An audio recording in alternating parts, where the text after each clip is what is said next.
80 گاڑیاں پکڑی ہیں، وہی گاڑیاں لا کے یہاں پہ پنڈی میں انہوں نے اپنی کوئی کھیل بنایا ہوا ہے کہ پورا KBK کا آٹا پکڑ کے اور صرف ایک پنڈی کو دیا جاتا ہے اور پنڈی میں غائب ہوتا ہے۔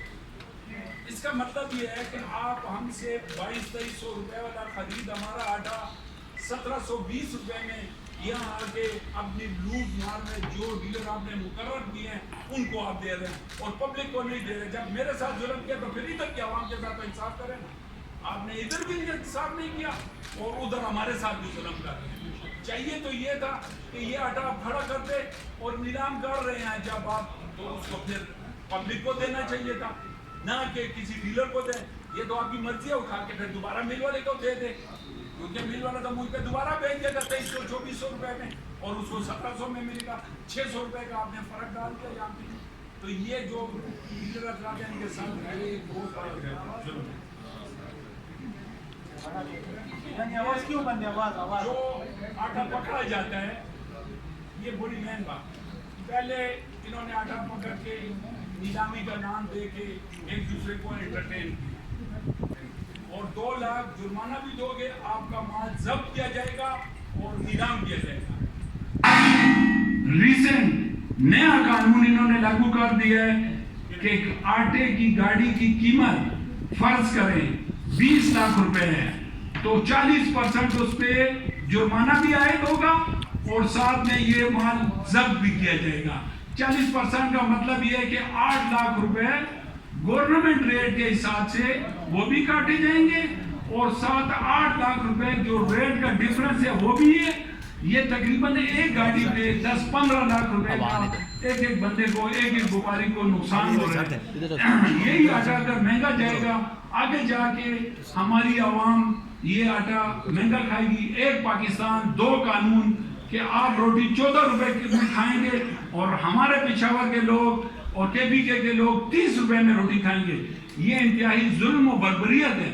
یہ کوئی غزہ تو نہیں ہے کہ آپ نے اسرائیل نے ہر طرف سے پابندی لگا دی کہ آپ کھانا نہیں کھائیں گے، روٹی نہیں کھائیں گے، آپ پہ پابندی ہے، نہ ہی کوئی ملک آپ کو امداد دے گا اور نہ ہی ہم دیں گے۔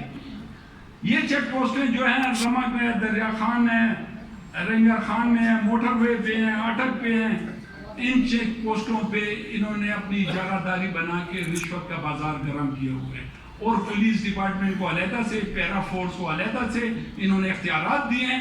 ان اختیارات کا ناجائز استعمال کرتے ہوئے یہ جو ہے تو ظلم و بربریت کا ایک بازار گرم ہے اور کسی کو بھی پتہ نہیں ہے پاکستان میں کوئی بھی خیبر پختونخوا کے لیے آواز نہیں اٹھا رہا۔ اگر انہوں نے آٹا ہمارے پہ بند کرنا ہے، سیدھا میں کہہ دیں ہم اپنا کوئی بندوبست کریں گے۔ اس کے لیے ایک بات رہ گئی ہے، انہوں نے ہماری گاڑیاں پکڑے، کہتے جی افغانستان اسمگلنگ ہو رہی تھی اور ہم نے آٹا پکڑ لیا۔ آیا ان کی یہ چیک پوسٹ تورخم پہ لگی ہوئی ہے یا اٹک کے اس طرف افغانستان ہے؟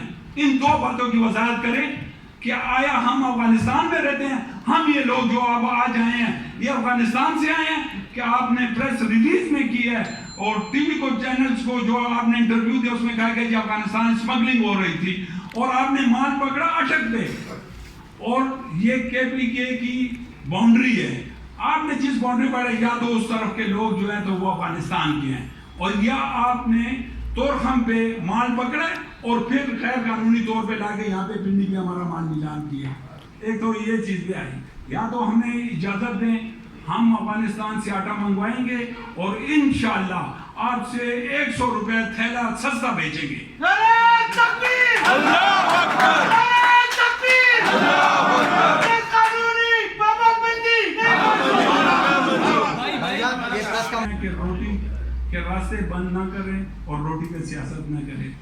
تاریخ کبھی بھی نہیں معاف کرے گی ان لوگوں کو جنہوں نے روٹی پہ اور عوامی افلاس سے سیاست کی ہے، اور ہم آخر میں اپنے مرکزی حکومت سے بھی فوری مداخلت کا کہیں گے اور قومی سطح پر آٹے کی اور گندم کی اجازت دی جائے تاکہ پاکستانی عوام کو اس سے فیسیلیٹ کیا جائے، یہ نہ کہ ان کے ساتھ ظلم کیا جائے۔ شکریہ جی۔